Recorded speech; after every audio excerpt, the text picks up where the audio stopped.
Oh, we have a lot of people in chat. I'm gonna welcome everybody, because I might have missed some people. So welcome in Poppy, and Algorium, and Cake Magic, and Silly Susan, and Maximum, and Charlie Q, and Jaeger, and Ryan Plessy, and Cookies the Owl, and Raina Sinclair, and Aurelia. And Rena, I see you're a new person, so welcome, welcome. My chat is not usually weird, I promise.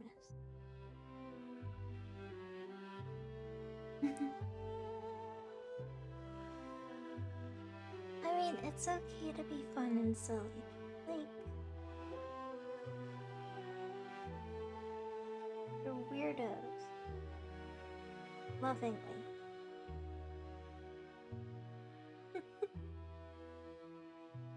Yes. Okay.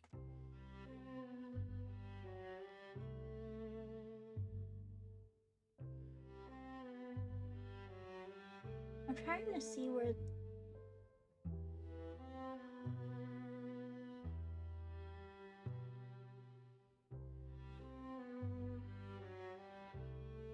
So it looks like I'm going to be saying that the title quite a lot. Now my mind's in the gutter thanks to you boys and girls and thems and all of you. No, it's Jack my Hedgehog.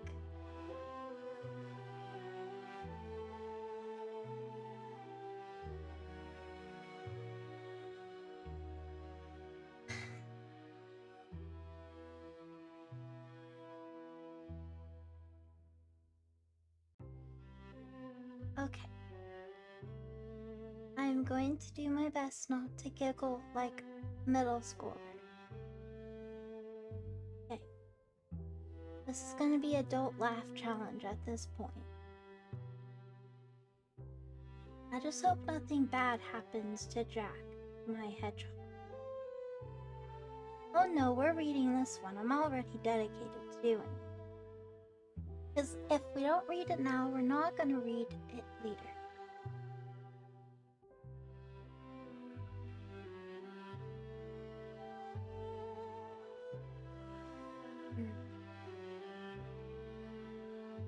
I'm gonna read it, okay? Okay, here we go. Jack, my Hedgehog. From the Green Fairy book.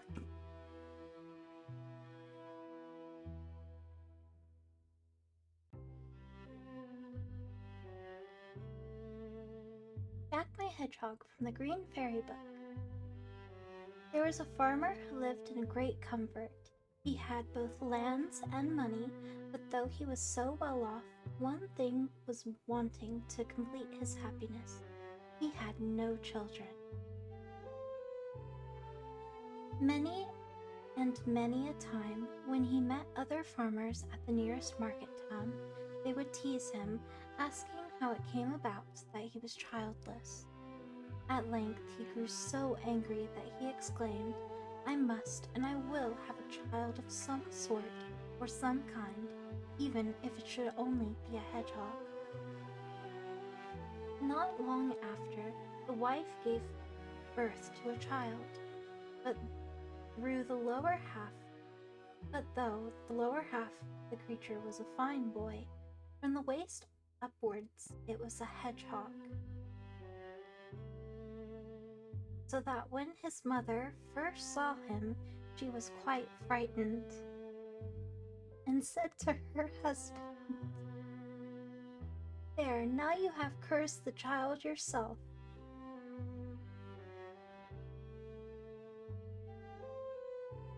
The farmer said, "What's the use in making a fuss? I suppose the creature must be christened, but I don't see how we are going to ask anyone to be sponsor to him, and what shall we call him?" "There is nothing we could possibly call him but Jack my Hedgehog," replied the wife.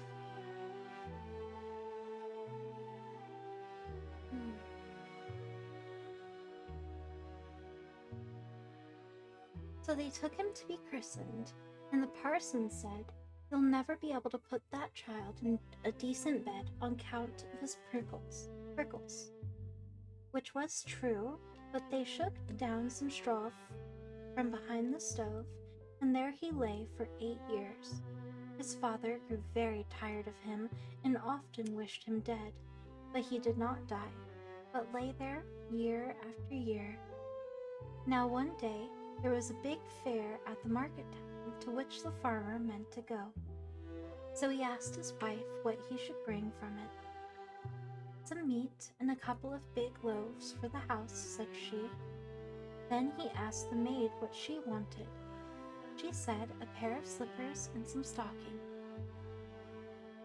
And lastly he said, "Well, Jack my Hedgehog, and what shall I bring you?" "Daddy," said he, "do me a bagpipe." When the farmer came home, he gave his wife and the maid the things they had asked for, and then he went behind the stove and gave Jack my Hedgehog the bagpipe.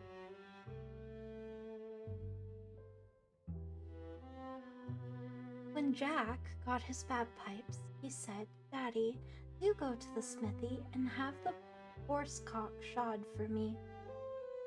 Then I'll ride and trouble you no more."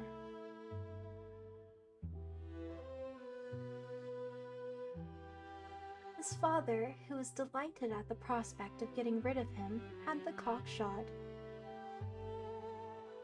And when it was ready, Jack my Hedgehog mounted on the back and rode off into the forest, followed by all the pigs and asses from which he had promised to look after.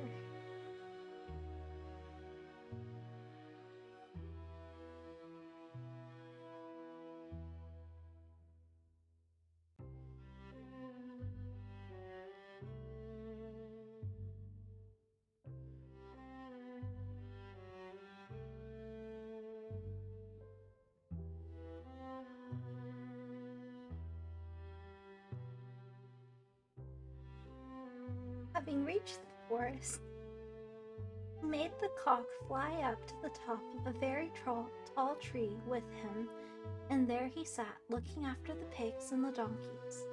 He sat on and on for several years, till he had quite a big herd.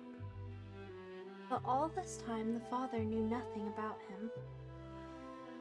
As he sat up in his tree, he played away on his bagpipes and drew the loveliest music from them. As he was playing one day, a king who had lost his way happened to pass close by, and hearing the music, he was much surprised and sent one of his servants to find out where it came from.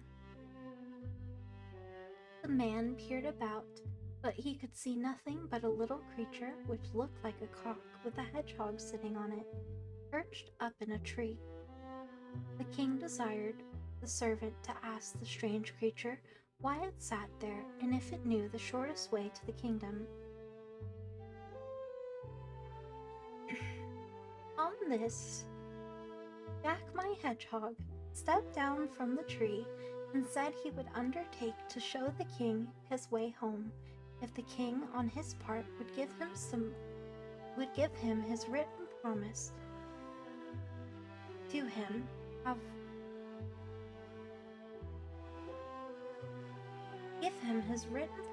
to let him have whatever first met him on his return. The king thought to himself, "That's easy enough to promise.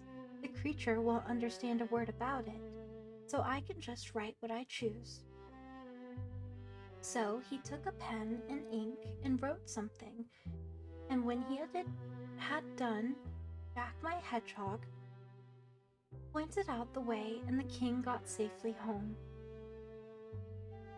Now, when the king's daughter saw her father returning in the distance, she was so delighted that she ran to meet him and threw herself into his arms. Then the king remembered Jack my Hedgehog and told his daughter how he had obliged to give a written promise to bestow whatever he first met when he got home to an extraordinary creature which had shown him the way.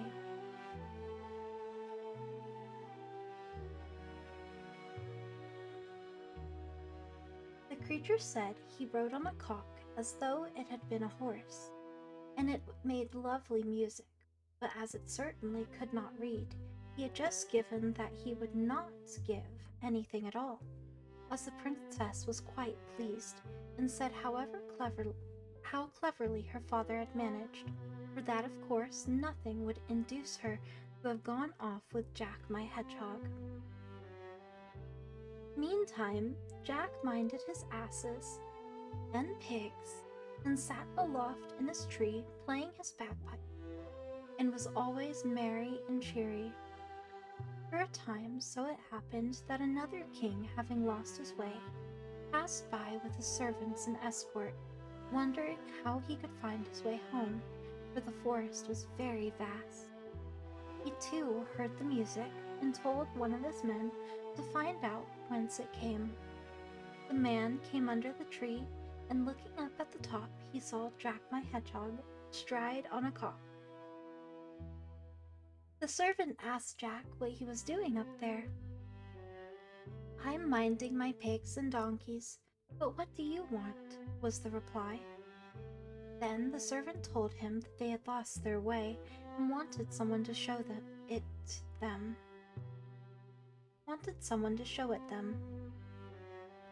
Down came Jack my Hedgehog with his cock, and told the king that he would show him the right way if he would solemnly promise to give him the first thing he met in front of his royal castle. The king said yes, and gave Jack a written promise to that effect. Then Jack rode on, pointing out the way, and the king reached his own country in safety. Now he had only a daughter who was extremely beautiful, and who, delighted at her father's return, ran to meet him, and threw her arms around his neck and kissed him heartily.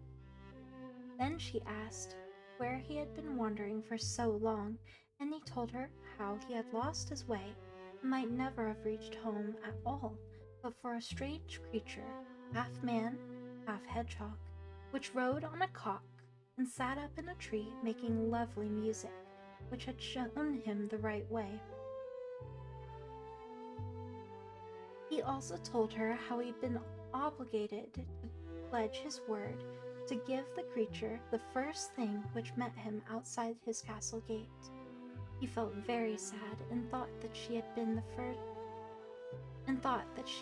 first thing to meet him, but the princess comforted him and said that she would be quite willing to go with Jack my Hedgehog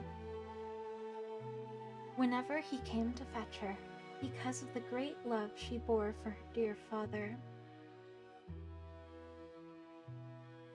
Jack the Hedgehog continued to herd his pigs, and they increased in number till there were so many that the forest seemed full of them. So he made up his mind to live there no longer. He sent a message to his father, telling him to have all the stables and outhouses in the village cleared, as he was going to bring such an enormous herd that all who might kill what they chose. His father was much vexed at this news, for he thought that Jack had died long ago. Jack my Hedgehog mounted his cock and drove his pigs before him into the village.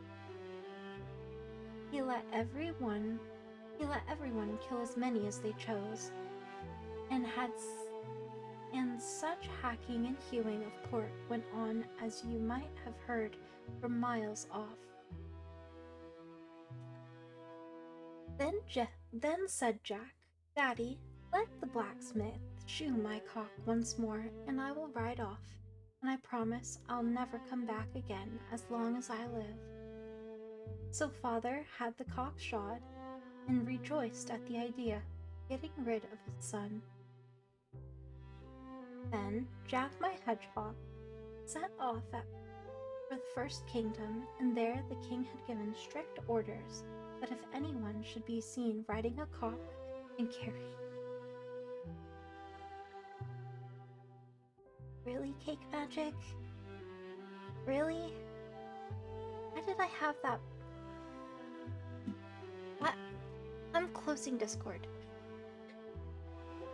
Okay.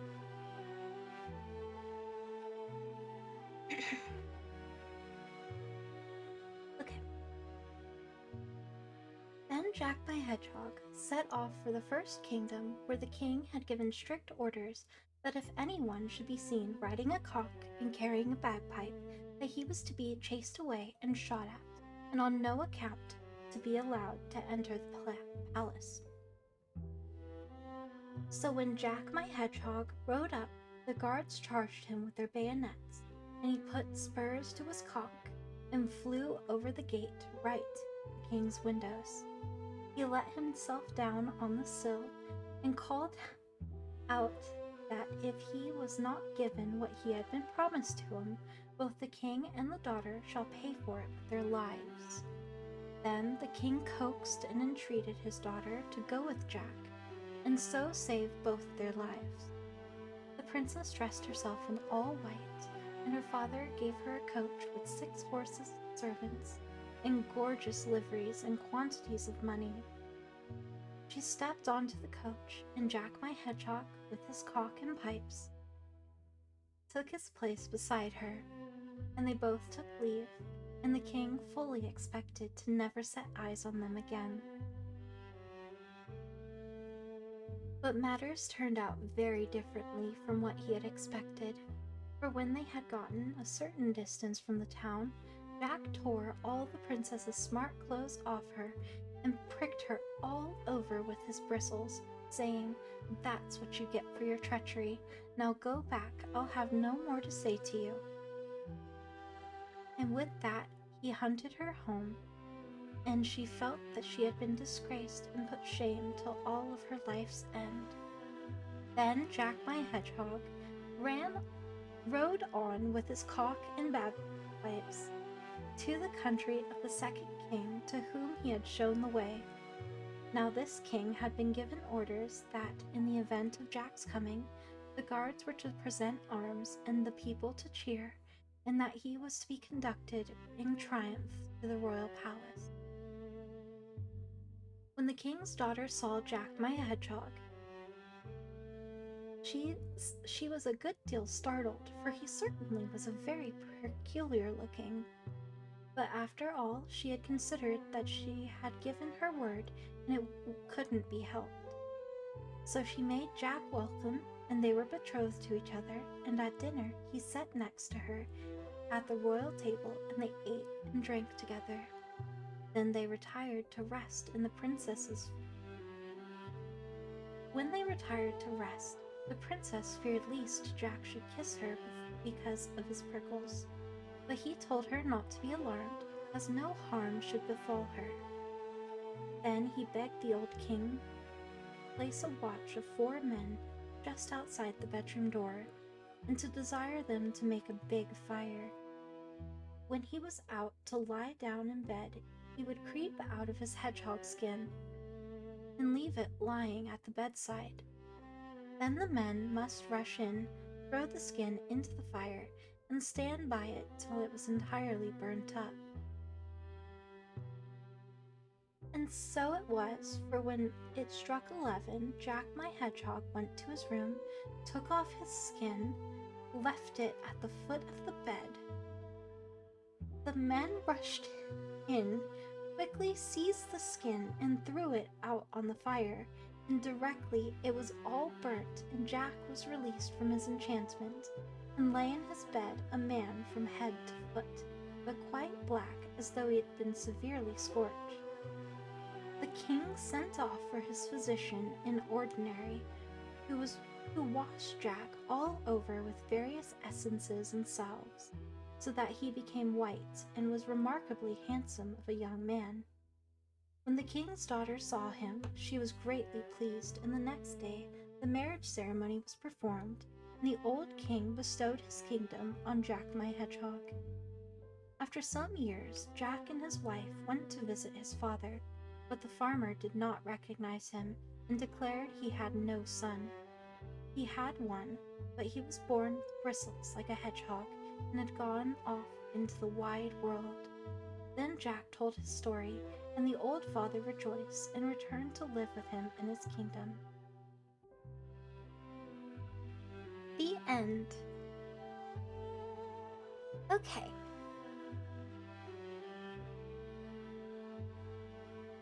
Don't worry, it was recorded. Unfortunately,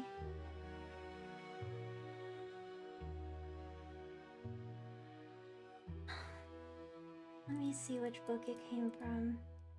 This came from the Green Fairy book. Now let me see what everyone had to say during this time of great misery.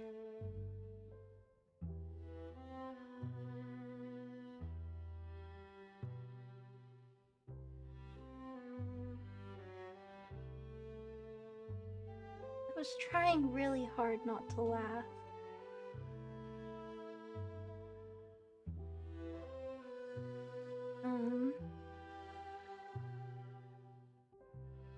I couldn't help but say it loud every time.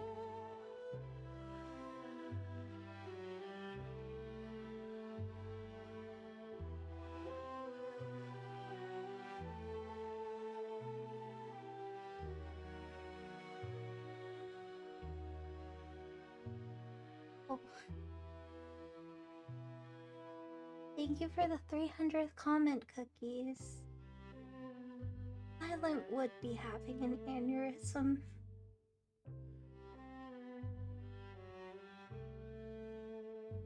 Okay. So to be half hedgehog, half boy, minding my donkeys and pigs while playing the bagpipe. Welcome in, Tony Indica. I'm really sorry.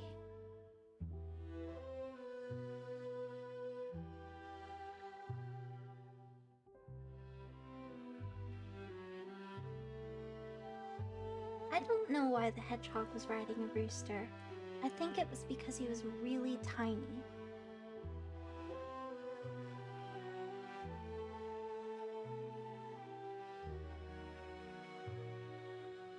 Cake Magic posted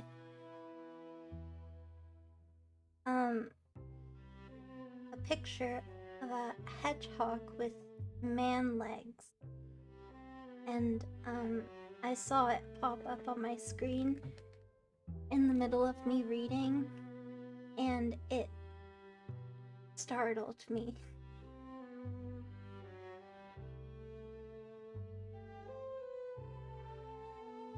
And he's called that because that's his name.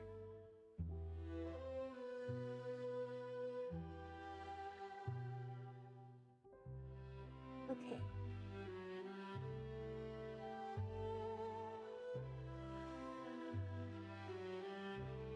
It's still a wholesome stream. You guys are just mean. I will upload it to YouTube, I promise. And if anything, I will cut, because I'm not sure it will let me upload the full 2 hours, but if anything, I will cut it and post it to YouTube, so you guys can enjoy laughing at me.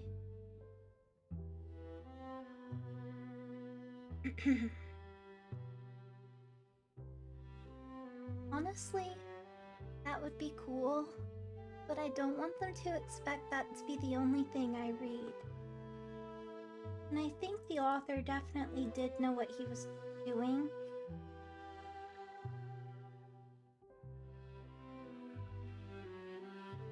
I'm gonna have my relaxing sparkling water so I can yeah.